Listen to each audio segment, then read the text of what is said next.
So after you've saved the HCL update version, the exe file, onto a USB stick, insert the USB stick into the tablet. You can open up File Explorer. I've got the File Explorer icon there. If you don't have the File Explorer icon there, then what you can do is you can actually search for it.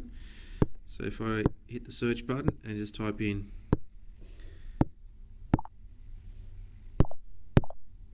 File Explorer, open that, and now go to my USB stick where I've got the software saved, double tap on the folder, tap on there once, and then press and hold, and then release. Just copy that. Then I like to save it onto the My Documents folder there. Press and hold, and then release, and then paste that.